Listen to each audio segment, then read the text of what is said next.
What's up, guys, and welcome back to Rule of Two Review. My name is Rob, and today I'm going to talk about yet another canceled Star Wars game.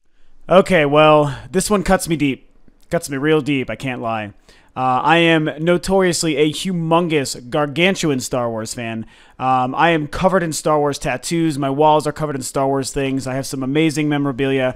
It's my favorite saga of films. I love all six. George Lucas is one of my heroes. I was tragically sad when Disney acquired the company and shut down LucasArts as far as the gaming division is concerned.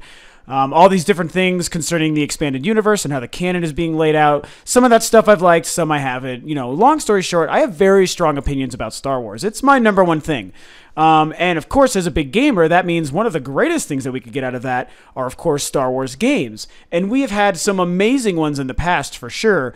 KOTOR, the first Knights of the Republic, hands down, easily going down as the best Star Wars game ever made. Rogue Squadron 2 is probably going to be... I'm thinking maybe the next best on that list, but there's so many great ones. Super Return of the Jedi and Super Empire Strikes Back, back on the Super Nintendo. Amazing games. Shadows of the Empire is great. Anyway, so that all definitely relates to this current news. And it's funny that I even had to bring up Rogue Squadron 2, because what I learned today via a really awesome article on GameSpot is that apparently before Factor 5, many years before Factor 5 had shut down, Factor 5 notoriously known for creating the Rogue Squadron trilogy, which was first released as Rogue Squadron on the Nintendo 64, and then Rogue Squadrons 2 and 3 got released on the GameCube. And they were all great games, with 2 being the best easily. And so Factor 5, before it shut down, I think in mid to late 2000s, it would have been probably mid based on when the PlayStation 3 came out. You know, when the mid 2000s, when Factor 5 shut down, not too long before that, they actually were working several times over to try to bring the Rogue Squadron series back, and in a couple of different ways. So according to this GameSpot article, the very first project that they were working on after completing Rogue Squadron 3 Rebel Strike for the GameCube in 2003 was actually going to be a repackaged compilation, a trilogy compilation of all 3 Rogue Squadron games, which would have been Rogue Squadrons 1, 2, and 3, the Nintendo 64 title, and then the 2 GameCube titles. That was going to be for the original Xbox. So again, we're talking the actual Xbox One, not the current Xbox One. And you know, that's a pretty cool thing. I think that was a great way to expand that series to a new market way back in the 6th gen when, you know, Factor 5 was relevant and the Star Wars Rogue Squadron games were also relevant. That would have been a great market to expand it to. Rogue Squadron 2 and 3, they probably wouldn't have done too much with the graphics because the Xbox and GameCube were fairly on par power-wise. Xbox a little bit more powerful, but they still were pretty close. Of course, redoing the original Nintendo 64 title would have been the really exciting thing to see. Also, the fact that the Xbox had the internal hard drive and all the games were on DVD discs as opposed to the mini discs of the GameCube, that means they would have had way more space available so that they could have included all 3 games on one disc as a trilogy package, whereas the GameCube never would have been able to do that. So that sounds like a great thing, and when I think back to 2003, 4, 5, man, I would have loved to know that that actually would have come out, even though I had played all those games previously. But sadly, it was just canceled by LucasArts. No further details are given in this article. It was just basically straight up canceled, which is definitely too bad. However, one cool thing that happened of that is LucasArts then began starting work on a brand new Rogue Squadron game for the Xbox 360. Which is really exciting to think, and especially when you hear this title, any old school PC gamers or Star Wars fans, basically gamers old enough to have been gaming back then, and I know a lot of gamers out there today aren't old enough to, but this game for the 360 was called Star Wars Rogue Squadron X-Wing vs. TIE Fighter. Holy hot freaking damn. The X-Wing vs. TIE Fighter series is a great series, just the TIE Fighter PC series.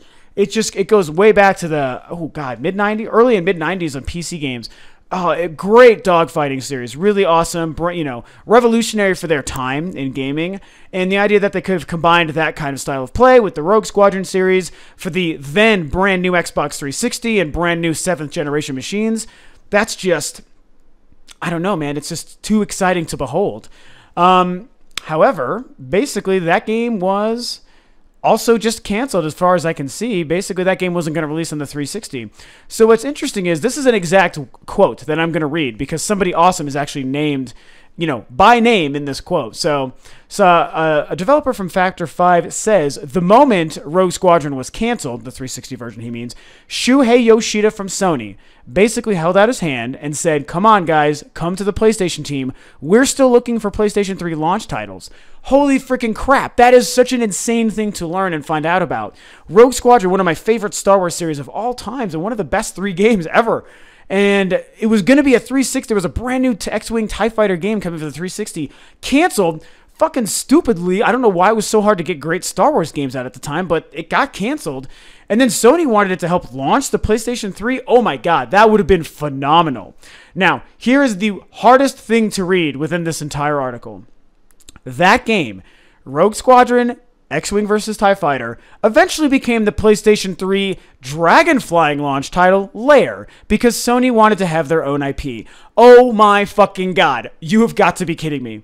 I really hope anyone out there actually is familiar with Lair. I'm sure a lot of you guys are. It was, I believe, the last title Factor 5 ever made before having to shut down completely.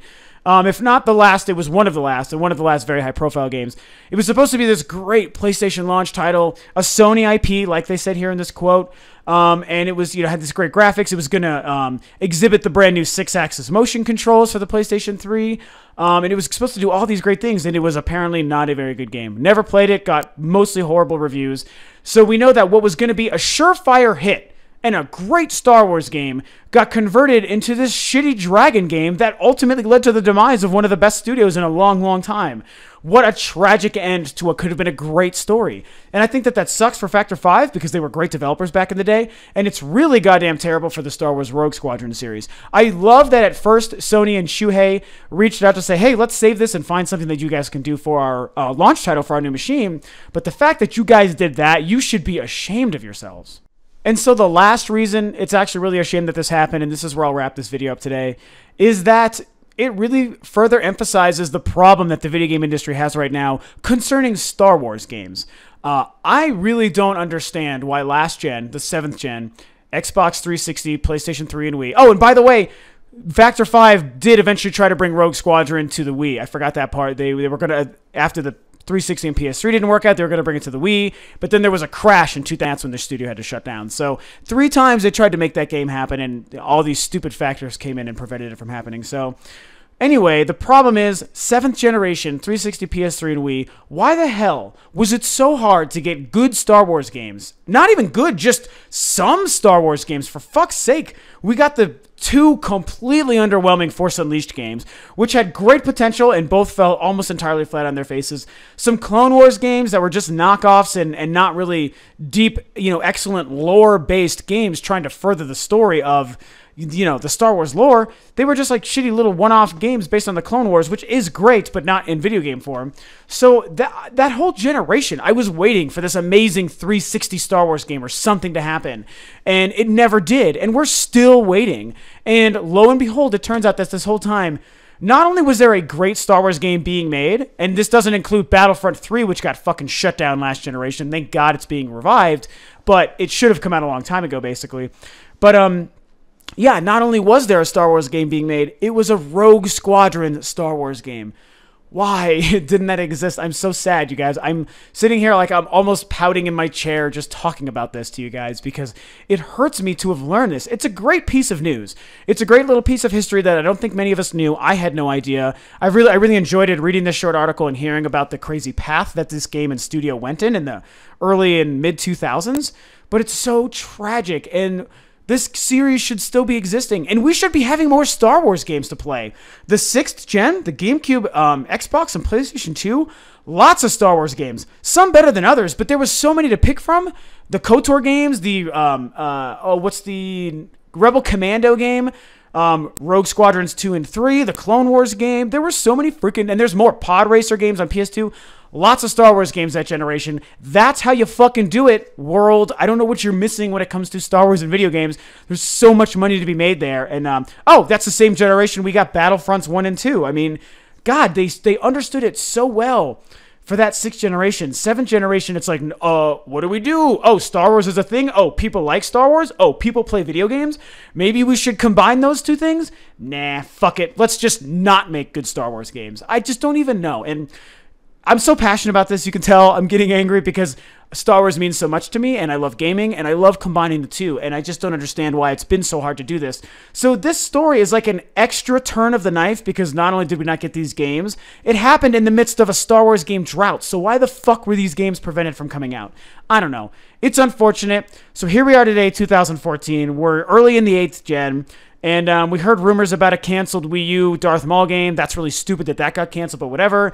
Disney is a bunch of fucktards when it comes to Lucasfilm and Star Wars, and they don't know what they're doing, so they shut down goddamn LucasArts. But hey, EA picking up the Star Wars license, I actually did like, and we're getting Battlefront 3. So this is the golden ray of sunshine at the end of the shitty, cloudy day, is that Battlefront 3 got revived. An amazing studio for this kind of game, DICE, is taking it over.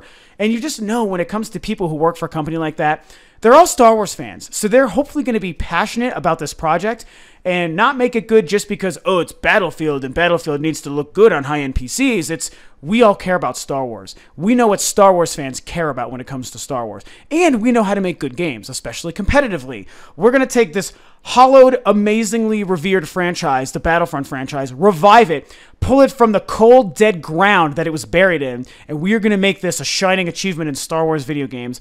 Take advantage of the crazy power of this new generation. I'm sure it won't come to the Wii U, which is really stupid and unfortunate, but hey, if you make it awesome on the Xbox One, the PS4, and the PC, I don't care. I don't care if it comes to my goddamn iPhone. Like, I would hate to play it on my iPhone, but I would play it because this game needs to exist, and it's a good thing. It's like the last bastion for quality Star Wars games. And I just want this to, in actually wrapping up the video here, I want this to finally open the floodgates for the video game industry to realize, duh, we need to make great Star Wars games. I appreciate what the Old Republic tried to do. I sure as hell tried it, but man, I can't do MMOs, so no more MMO BS. Let's do real, amazing console and PC Star Wars games. Let's make them awesome like they're supposed to be. Give us lightsabers. Give us blasters. Put us on the planets within Star Wars. Let us get involved with the characters. Let us live out different eras of the Clone Wars and the Skywalker legacy. This shit matters. It's important, and it's rife for the picking. So basically, get your heads out of your asses, everybody. The end. That's all I got to say about Star Wars and video games.